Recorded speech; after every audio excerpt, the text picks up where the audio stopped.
Hi, welcome to the Diablo Podcast. This is your host, Flux, and we are online at diablopodcast.com. This is a service of IncGamers.com, the unofficial Diablo III website. Joining me on this podcast is Neinball. Hey. And the Eliminator. Hello. We're going to talk quite a bit today about high-level skill cooldowns and the new WoW dungeon guide and how that might apply to Diablo 3 someday. But first of all, Eliminator wanted to talk a little about the recent news that Gamescom 2011 is going to have Diablo 3 playable as well as the StarCraft 2 expansion and World of Warcraft. But apparently the Diablo 3 demo at show, which is in late August, is not going to be a new one. They're going to drag out last year's 2010 demo, which may have the arena and will definitely have the Demon Hunter, which was a fun demo. You played that one, Neinball.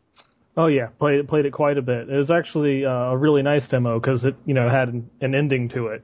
Much like the 08 one was one of the problems with the 09 demo. If you weren't going to be in the beta, and you may not be, who knows? We all hope to get in the beta, obviously. Would you wait in line again to play the 2010 demo? Oh yeah, definitely. And you've never played it, Eliminator. Would you wait in line to play it? I would probably wait in line to play it, yeah. You're not going to be like, oh, it's last year's, it's no good. Yeah, I'm not going to be protesting because it's an old demo. Sadly, you're not really a commuting distance from Cologne, Germany, so it's a little irrelevant. Yeah. A little bit of a drive. You are, however, in commuting distance. You live in Vegas, Las Vegas, where BlizzCon was rumored to be coming once. Yep. What did you think about that rumor, by the way? Were you like, oh, this will be sweet? Actually, I think it was true because I had a meeting with a bunch of the other higher-ups. You work at the convention center, by the way, right? Correct. For the listeners to know. Yes, for the listeners, I do work at the Las Vegas Convention Center. So, and they had a large meeting, and the higher-ups had said something about stealing a big convention from Anaheim. And on the calendar, they had a convention that was the exact same dates that they were talking about, but they were called Project Dragon. That sounds like a code name for BlizzCon if I ever heard one. Yeah, and it was the full facility. So it said the numbers that they announced were going to be going to BlizzCon that year. I think it was 25,000. So everything lined up, and then they posted it up on their site, and that's when everything went awry, and suddenly it ended up in Anaheim. Do you think that Blizzard might have been using that as leverage to get a better deal with Anaheim or something? You never know. You can never tell with business moves.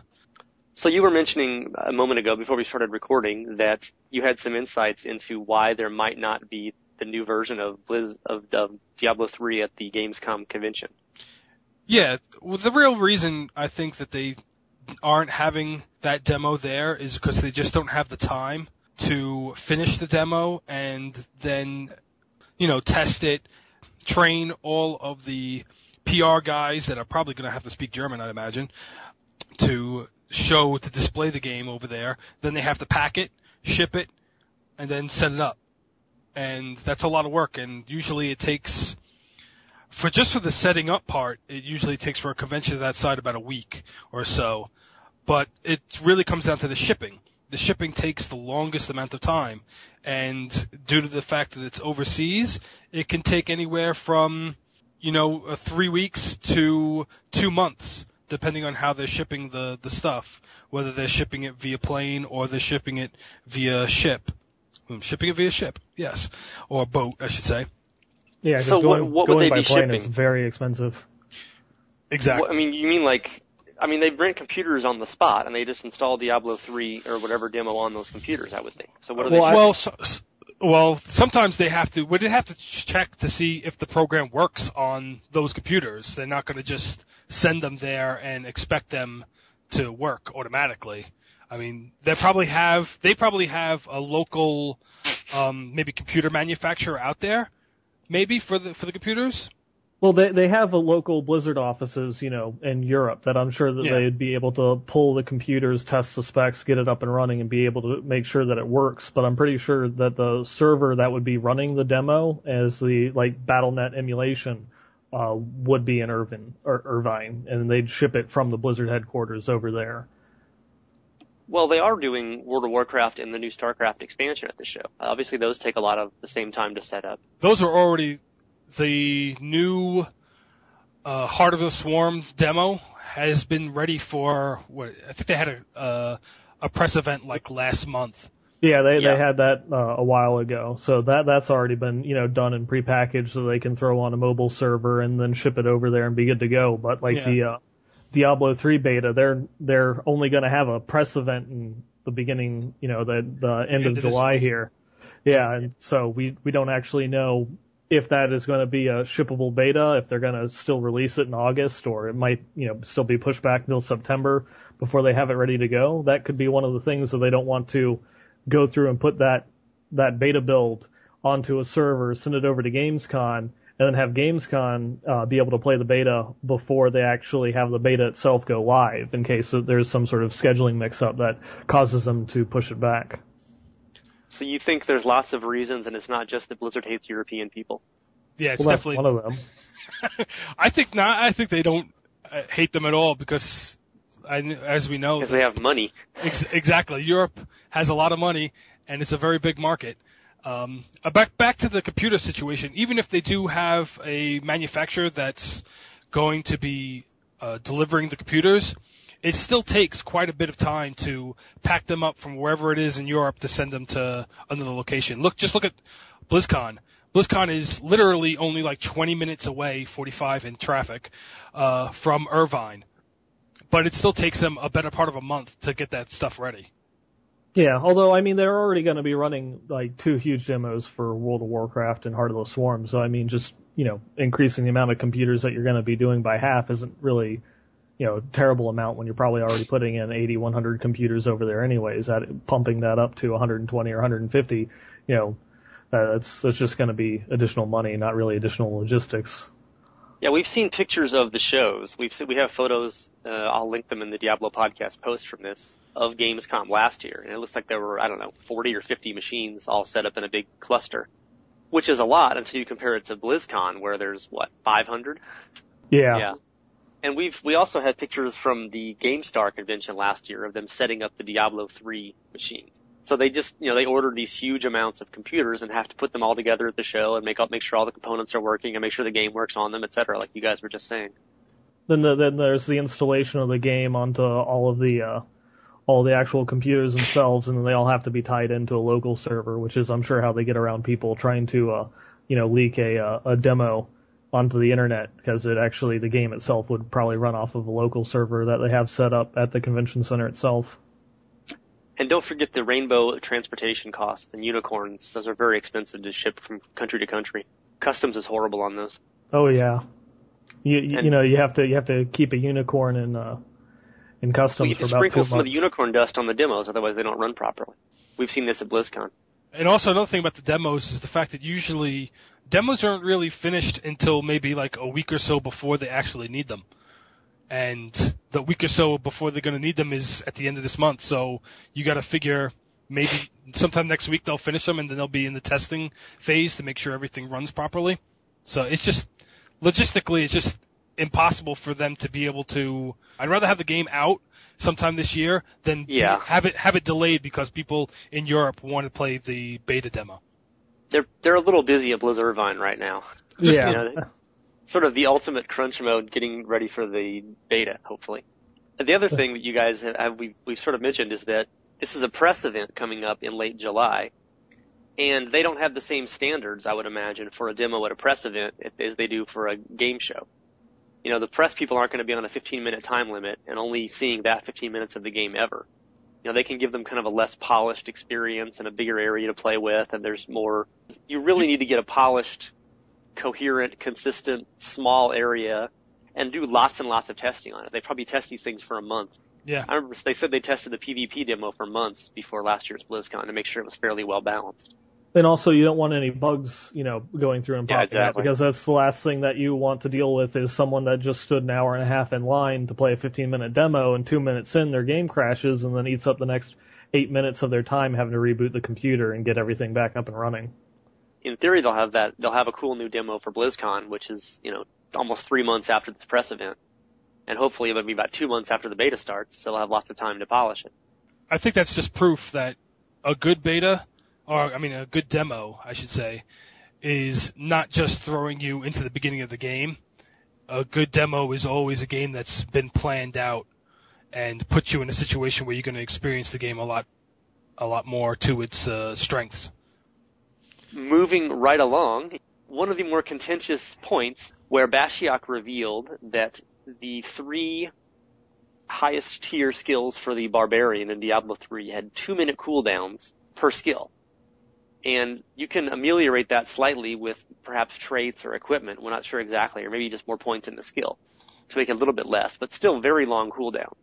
And that is, 50 times longer than any cooldown was in Diablo 2 for any skill. There was a lot of debate, and it seems like more players dislike that than like it. What did you guys think? What do you think, Neinball? Personally, I guess I'm indifferent. I'm used to a game like World of Warcraft where a very large number of your skills have a minute, 2 minute, 3, 10-minute cooldowns. And they use that to balance out the power. So it's one of those things that I can understand that if they're going to make like a really powerful ability that's, a game changer, it's going to have a longer cooldown. And something around the limits of only like 2 minutes, just from like the previous demos that we've been able to play as well as in Diablo 2, a pack of mobs might take you, 15, 30 seconds and then 10 seconds to get to the next pack of mobs. So you'll be able to use it, every couple of packs of mobs because it's not like it's going to be something that you need to hold back. Eliminator, you also have had your judgment tainted by World of Warcraft. What is your opinion on this one? I'm kind of in agreement with Neinball. I think that the benefits of having a cooldown is the fact that you can make each skill a lot more dramatic and mean a lot more, so that you can make them more important that way. If you have the no cooldowns and people are just able to spam them, you're going to have to tame the power down itself so that it's not completely overpowered. Can you analogize to any Diablo 2 skills? I think the longest cooldown in that game was like 3 seconds for like Hydra and Meteor. Can you even imagine what a 30-second cooldown would have been like, though? Well, for ability like say such as Meteor, and they extend that out to like 30 seconds. How much more damage are they going to have it do? It might be something to where it's going to be not useful on a like a pack of Fallen or whatever. Besides the fact that they're immune to fire, but it's going to be much more useful when you go to fight bosses or going to fight the Bale's minion packs and things of that nature, because you'll be able to drop it and it's going to be like a nuke going off. Obviously they're not going to increase the power by 10 times to match the 10 times increased cooldown, but that's generally how things work. Is the longer the cooldown, the more powerful it's going to be. I know one of the bigger points that came up in that forum thread was, you should use the resource system to counteract the actual strength of the ability. What are you going to do? You're going to make it cost twice as much to be twice as powerful? Then what's the real difference between, say, Earthquake and Seismic Slam? They're both going to be AoE abilities. If they're the exact same thing, only one hits for more, but, you can only use half as often. There's not really anything to differentiate the two. Now you add a cooldown on one of them, and you can make it even more powerful, or you can add some sort of other ability, add a stun to it, or something along those lines. Make it actual, different, and have some sort of reason of having to have both of the abilities on your hotbar at the same time. What do you think of the Diablo 2 comparison, Eliminator? That was such a game based on fast clicking and constantly cycling through your abilities, or just using the same one over and over again, depending on your build, I guess. Like a 3 second was a long delay. 5 seconds was a long delay in Diablo 2. I can't even imagine a 30 second. It would have had, like Neinball was just saying, you have to totally redo the skill itself. Yeah, it's like if you think about it, it's almost like a different version of a car. You go from a normal average sports car to a souped up turbo car, where they would have the skill is kind of normalized, but now they're going to try to tweak it so the skill is like uber powerful, and it really makes you feel like you're doing something like Neinball said, like dropping a nuke on somebody. And it would kind of lose its special feel if you were doing it every 10 seconds. With the comparison to Diablo 2, like I was just saying, with just the way they're going about it, with making the skills more impactful. There's still going to be skills though that you can spam, like in Diablo 2, in Diablo. Yeah, most 3. of them apparently are like Yeah. that. So you talk about really, it's just the highest tier skills. So what is that? 80% of the other skills are going to be spam fest just like it used to be. Yeah, we don't know the details. That's the hard part. Yeah. We have no idea if level, if the 6th tier of barb skills have a 1.5 cooldown and the 5th tier have a 1 cooldown, And we also don't know about the actual amount of duration time for some of those skills, like the Call of the Ancients one. There's no duration time on the wiki page, right? Yeah, we should probably just mention what the 3 skills are, the barbarians. As of 2010 BlizzCon, which may well have changed, of course. Exactly. It's Call of the Ancients, which summons the 3 ancients from Diablo 2. If either of you guys can name that, I will give you bonus points. No, I can't. There you go. Malric, I think one of them is Korlak or something like that. and Korlak. Good job. Bonus point. And the other one is Wrath of the Berserker, which is like the biggest war cry the barbarian has, which gives him huge bonuses to everything, offensive and defensive. And also apparently like debuffs monsters to some extent. And then the third one is Earthquake, which is like a giant, powerful area of effect stomp, which stuns, knocks back to damages, maybe like everything on the screen. Seems like almost like a panic button, last defense kind of skill. And all of those seem really, really powerful, and Call of the Ancients and Wrath of the Berserker at least will have some duration. I mean, you're summoning something or else you're giving yourself a buff, which is going to last, for X seconds. And we don't know if the 2-minute cooldown goes from when you cast it or when the effect wears off.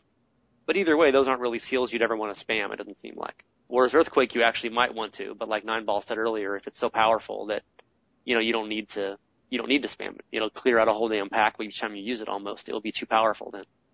I mean, we don't know how long Call of Ancients is. It could end up being maybe 30 seconds, 40 seconds long.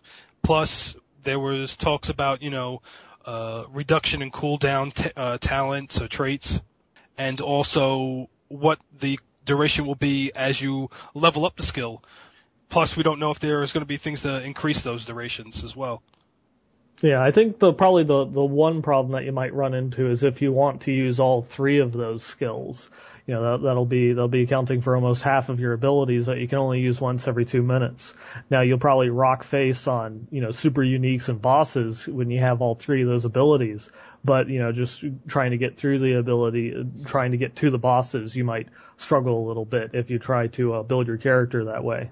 And we don't know how the cooldowns are going to work for other skills, but it seems like this is a really useful way to kind of force players to diversify their skills. Yeah, it gives you a reason to still use your tier 1 and tier 2 skills. So there might be like 4 barbarian combat skills that have no delay at all or very short, and 3 or 4 that have like a 10-second delay, and then a few that have a 25-second delay. So basically characters would kind of pick one of each, it seems like, and you would kind of alternate them as needed. Or if you really want to just click a lot, you'll pick the 4, you pick 6 low-level skills and just always be able to spam all of them and not have your big knockout, super uppercuts. I definitely like the idea of having to vary your skills. I enjoyed characters in Diablo 2 where you would switch between 3 or 4 different attacks based on cooldowns or effectiveness or just kind of cycle between them. And a lot of people like the one-button wonders, the one-skill wonders where you just keep using the same skill over and over again. And they've repeatedly said they don't want that play style to be what's really useful in Diablo 3. And obviously putting long-ass cooldowns on half your skills is a good way to do that. And would you be as accepting of it with other characters? It seems like the Barbarian is kind of maybe an N of 1 to some extent on this, because he's primarily a smashing, fast-hitting, one-skill melee attacker. Whereas Monk, or maybe even the Demon Hunter, could kind of be in the same boat, where they're mostly doing fast attacks and they, varying it with really powerful spell sort of skills. But it seems like it'll be a weirder fit for the Witch Doctor or the Wizard. What do you think, Eliminator? I could see them actually doing with any of them, because if they Heretic. Yeah, I know. Burn me at the stake. A 2-minute cooldown for wizard spells. But think about it. If they make Meteor like they make Meteor. Yeah, exactly. If they make it ridiculously powerful and it's basically screen clearing skill, then you could see a reason for them to put a cooldown on it. But does a screen clearing skill fit in the Diablo 3 playstyle? Do we know enough to answer that question? I haven't played it yet, so I have no idea. Yeah, speaking from like a Diablo 2 point of view, probably not, but we might be getting into something like Diablo 3, where suddenly the screen is full of all these like super monsters, and you just need a quick way of getting rid of all of them. Or maybe you have to kill a whole bunch of creatures in a boss phase because you need those health globes, as they have like little ads that are spawning or something like that. You need to grab a whole bunch of them quick before he kills you. You played some monk at the last BlizzCon, right, Neinball? Yeah, he was my favorite character at the last BlizzCon. He had the one, what was it, Energy Nova or whatever it was called, where that was damn near screen clearing. You could get up your spirit and cast like 3 of those in a row and just kill every single thing on the screen except for maybe the boss. Oh yeah, the Circle of Wrath. That was incredibly overpowered. I'm sure that it will be nerfed in some way, shape, or form, once we actually get into the playable beta. But, you just save up 100 spirit. Your spirit doesn't degrade, so you can just go through a couple of packs. And I think it was actually the time that I actually beat the demo was, we knew where the boss was and where he was coming, so as we were clearing out the area around him, to get him to spawn, I just made sure that I had 100 spirit saved up, and as soon as we went into the fight and he spawned like the 20, 40 ghouls or whatever to go through and fight us, I just hit that ability 4 times in a row and cleared out everything. And not to mention that it heals you at the same time. So do you think that skill, I mean, if you were balanced, obviously the demo's not really meant to be balanced, but what, like a 10-second cooldown on that? In order to keep you from going through and using it back to back to back, yeah, it'd probably need some sort of cooldown. I mean, even if they nerf the damage and the healing on it a little, just by the fact that you can still save up a ton of spirit and then be able to just chain it, makes that aspect of it, pretty OP. Only, what, like a tier 3 or a tier 4 skill, so you can imagine what the tier 5, 6, or 7 skills would be like. As you guys were talking about, I distinctly remember now all the videos of where your character is swarmed by spawning creatures. Like they'll either come up from the sides of the walls, like in the first demo, or at the end of at that demo, with the Siegebreaker dying and all the skeletons, and as you guys were saying about the warden with all the ghouls and stuff like that. I see them using mob tactics for bosses and stuff, where you're going to be encumbered by a lot of monsters, and you'd want to maybe clear them out quickly with one of those skills so you can get back to the boss. Yeah, one of the things the D3 developers have often talked about is they want elements in the game to change your play style. They do that with quests or parts where, 50 monsters spawn at once, or you have to defend an area, hold your ground kind of thing. So you can't just always have the same sort of running, retreating play style. And it seems like these skill cooldowns also tie into that, where you can only use the skill once in a while. Obviously Diablo 2, you just kind of use the same skills forever, over and over again. Some characters use, just a single skill the entire game, more or less. And they want to have different skills with different timers, and some skills are great for individual targets, and some are great for whole rooms full of monsters, and it seems like just part of their whole effort to mix things up. The longest cooldown we'd seen previously in Diablo 3 was actually on teleport for the wizard, which was, I believe, 8 seconds. At least that's what it was in the PvP demo last year. And that seemed, people were complaining that they couldn't have, when we first saw teleport listed, I think it had an 8-second or 10-second cooldown in 2008 when it wasn't even usable. But people were like, oh my god, an 8-second cooldown, that's so wrong. But then once you play it, you realize how powerful it is. I mean, people are always complaining about PvP in D2 because if you don't have an Enigma that gives you teleport, then you don't even try. And that's because teleporting has 0 cooldown in Diablo 2. I mean, imagine if Enigma had a 6 or 8 or 10 second cooldown on teleport. It would be like it would save your ass once in a while, but you couldn't just use it perpetually to make your character untouchable. You played the PvP demo, obviously, Neinball. I mean, you can imagine if Wizards teleported had even just a 2 or a 3 second cooldown, the Wizard would have been just far and away the most powerful character. Barbarians never could have even touched him. Yeah, I don't. If the Wizard had no cooldown on the teleport, I don't think you'd have a single person playing a Barbarian in that entire demo. You'd have to play a Wizard to keep up, or a Witch Doctor to even try and get a hit off. And teleport was, I believe, in tier 7 for the Wizard as of the last BlizzCon we saw. So obviously that's become a higher level, and it might even have a higher cooldown. Maybe they made it shorter for the PvP demo, but I'm sure the Witch Doctor's Spirit Walk will also have a fairly substantial cooldown, as effective an escape skill as that was. And the Vault, too. That one was pretty powerful. Yeah, and Vault had no cooldown. That was just ridiculous with the Demon Hunter. You could do 3 or 4 in a row, mana permitting, and just, run through like 3 screens of monsters without even being touched. That was a way overpowered skill at BlizzCon last year. That one I could definitely see them putting some sort of 8-second cooldown on that. I'd probably see them putting 8-second cooldowns on any of the type of movement skills, and maybe except for maybe leap attack might be a little bit shorter. Maybe. Yeah, so sadly all of us are more or less in agreement that this is okay as long as the skills are good enough to warrant the cooldown. Exactly. Pity none of us is a reactionary screaming about how this is the worst change in the history of the game. Oh well. I should have pretended to be the guy that, oh no, this is horrible. Oh, it's not too late. I could edit that in earlier. Okay. It's like I've only got 7 skills, and now you're telling me that I can't hit one of them only once but 2 minutes? Yeah. Okay, we're gonna wrap up with the new dungeon guide coming to WoW and how that might apply to Diablo 3 someday. But first of all, I think both you guys, I want to give you a chance to either yell at me or voice your anger or dismay or dislike about the D3 here guy and the podium we gave him to broadcast his alleged play tester insights. I believe Eliminator, you offered to say mean things about that first. I'm just completely surprised that people full-heartedly bought into him, what his stories were. I mean, if you look at the vote, the poll on the site, there's 500 people that totally believe him.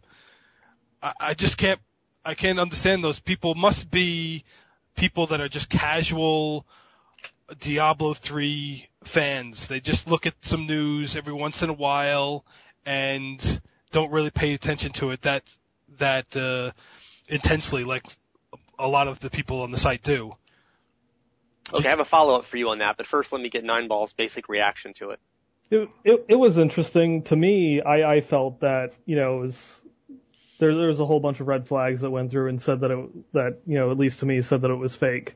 So I didn't really give it much credit. I think probably the live chat would have been going it a bit too far with at least associating yourself with it and, giving a little bit too much credence to a possible troll. Like a post on the main website, and then as you went through and reposted everything in the forum posts, I think is probably about the most that I would have put into it, because my biggest contention was the hiding behind the disclaimer, just because I guess I do a lot of work in the legal field, and disclaimers don't mean anything.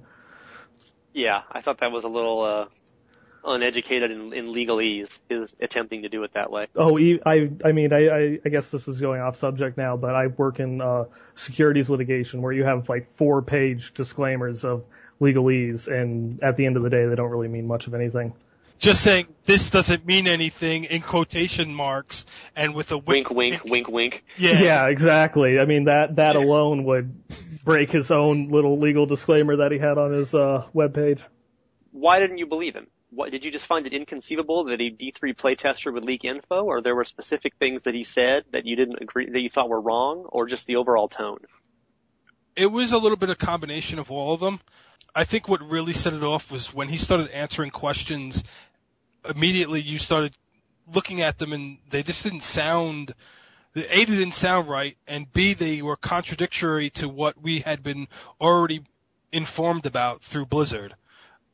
And I know how some people say, well, anything can change, but these were fundamental things that he was talking about that were changing, and we didn't hear anything about them, or it just seemed like it would be a complete shift in what the design team was originally talking about. Same question to you, Neinball. Besides some of the inconsistencies and a few of the times that he contradicted himself, or some of the things that we had seen in previous builds, or what Bashiok or other developers have said, is that it was too much of a setup. You start off with this huge thing breaking on the change of the auction house, the trade system, the market games that he was talking about, really, like kind of like big expose on what the game is going to be like. And then nothing. And then it's all, I can't answer that. No spoilers. I can't answer that. So it's just this like really big unbelievable thing that he comes out with to try and say, look, I'm real. This is proof that I'm real. There's some big thing that nobody knows about. But then now I can't answer any other questions, even though I've put my job on the line with this one. But I can't answer anything else. It just seemed too much of a setup. That it's like, here's the bait that will get you to believe everything else that I have to say, only I'm not going to actually really say anything at all. There's the reiteration of things that we had known already, and, just everything else was just completely and entirely vague. Although I don't think that that just him going through and giving the information is what made him fake, because, there's leaks on all the other big name developers out there in the industry, so it's, wouldn't be terribly surprising that there'd also be a leak on Blizzard, the way that they've handled that and managed to get around it for the majority of their games and not really have any leaks whatsoever, I've found. Well, they have bombs in their brains, as we know. Good point. There actually, there have been some leaks, as you say. This guy, Chris Hartgraves, an ex-Blizzard employee, I think in 2005, and I didn't believe it at the time, but he mentioned, he leaked the whole Diablo III is set in heaven thing, which turned out to be true, as we saw screenshots, 5 years later. And he leaked a few other things. And then last year, I hadn't even noticed it, but people posted to it about the D3 here guy. Somebody popped into our Diablo 3 forum last year, right before BlizzCon, and listed like 5 new things in StarCraft. And people were like, oh yeah, troll, get out of here. And all of them were exactly accurate the next day. So people were like, wow, he really did know this. I don't think it was a Blizzard employee. It was some guy who saw the test of it somewhere. But I didn't even follow StarCraft to know they were real or not. But so, it does happen, but obviously not to this extent and not to this, assuming the guy was real, which none of us do, but. How would he be able to sit on the forums for as long as he did if he was having a full-time job like that and worried about, getting caught? I don't want to go into the whole point by point of it, but he did say that he was no longer testing it and that he had done it at some point and had been in an office doing it, but didn't actually say he'd been in Blizzard. Like he'd been, Blizzard has numerous third-party companies they use to test things and, technical assistance and making parts of the games. So, we don't have the full list of them, obviously. There was a big leak of the StarCraft 2 cinematic last year from some guy who was working at, whatever company was helping them to process and render the cinematics. I don't think anyone was saying he was, in the cafeteria next to Bashiok doing this, but there are other, that Blizzard is not as monolithic and self-contained as we might think. And did you guys read every bit of it? All of his posts, or just sort of skimmed the highlights? I skimmed most of it, but not all of it. I think that I actually did go back through and read the majority of it. I didn't read it all as it was posted, because I think it was only just a few days ago that I actually went back to read the last batch of questions that you had posted up on the forum page that he had took. Because I had just sort of skimmed it myself, thinking, oh, this is crap, I'm not going to waste my time reading all this, fairy tales. But then actually when I went ahead and archived them all on our forums, once his site went down, just for, posterity, I actually read every bit of it, and I'm like, wow, it's amazing amount of effort to go to. Most devoted troll ever, if nothing else. It's very current on the game info. He didn't really say anything that was directly contradictory to what we know without making it a prediction of a future change sort of thing. And he made lots and lots of it. If you actually took a bullet list of all the stuff he said that's easily testable and demonstrable as true or false, there's got to be at least 30 or 40 specific details. Names of things, levels of gems. Obviously the whole auction house market game thing is a big point. The Mystic not being until Nightmare. There's just lots and lots of things that will either immediately prove or disprove him. And obviously he could have just been guessing about stuff and making it all up, but I became a little more credulous towards his efforts once I read the whole damn thing. You guys are currently playtesting Diablo 3 for some third-party company, and you know all about the game, and have seen almost everything. And the bomb in your brain is malfunctioning, and you're going to start leaking information on a blog or via a fan site. How do you do it differently than he did it that makes you seem more realistic? What do you think he was doing that wasn't believable? How about a picture or a video? Well, picture or video you wouldn't be able to do. If you're a tester, okay, they're not going to let you have anything in there at the computer that allows you to actually copy and take anything home with you. People were saying take a cell phone photo of the monitor kind of thing. But ruling out video, just on the same terms he was doing it. What made him disbelievable? What would you have done differently? One of the things that I would have done differently, and what little I know about like game testing in the field and things like that, is just that normally when you're actually going and testing the products, that's your specific job to go through and do it, you're writing tons and tons of documentation. They require you to go through and file pages worth of reports of bugs and other things of that nature that you go through and find. If you're an actual tester testing the game, I would have at least made notes and things of all of the different abilities and have been able to have gone through and say, this is the complete list of all of the wizard skills as they are right now, and then these are all of the rune effects. Because I mean, it's only like 22, 25 skills that you'd have to remember that if you actually were testing it, that you probably have written pages about already, and you'd at least be able to remember one or two rune effects for every single one of the abilities. So, but like you just said, you could just make up. Obviously, it would take you some effort and some creative writing, but you could go through right now and make up runes for every single wizard skill, and people would be like, "Oh, this one sucks, that one's no good," or whatever. Yeah, but that wouldn't prove anything just because you could list them. But it makes it believable. Yeah, instead of saying, well, I can't just make a huge list right now, but sure, you're going to sit on there the entire day and make 50,000 posts answering 1,000 other questions, but if you just answered one of those questions like that, giving very specific details about every skill like that, people would be like, oh, well, this guy's probably more credible.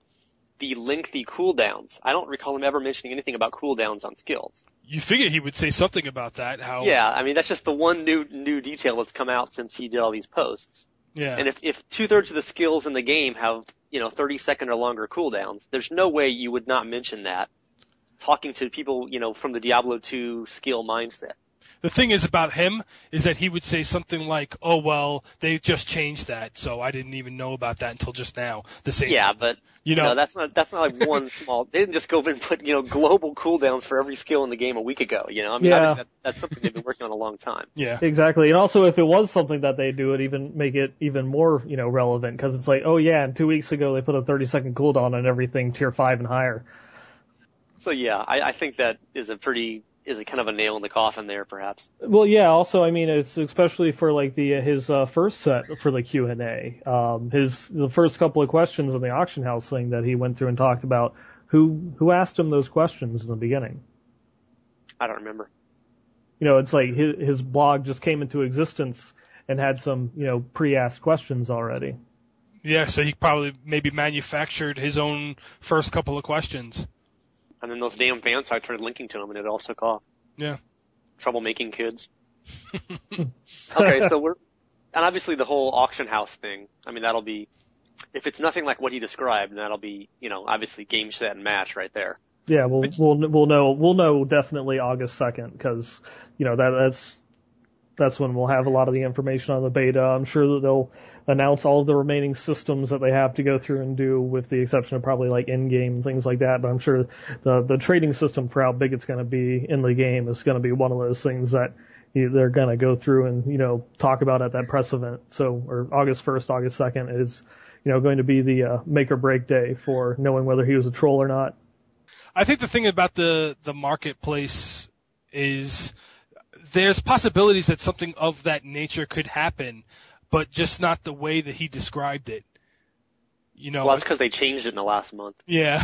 Well, I think my biggest problem with his whole concept is the 50 people and the items staying on, kind of going like into this like limbo state as soon as you put them up and you leave the market area. Because he said there was like some sort of mini stash type feature where the item would be held in this, but it wouldn't be displayed to other people. But yeah, the big factor, like it is the 50 people. It's just like how many people are going to be playing on the West Coast by itself? Are you going 250,000? Yeah, and at all times. Yeah, and only 50 people per marketplace. How many of these marketplaces are you going to have available? What, like 2,000? And I'm in my 300th game trying to find a win force right now, guys. Hold on. Yeah, I'll be right there. Just give me a second. Yeah, that seems like a system that would work with 200 people, but not with bigger.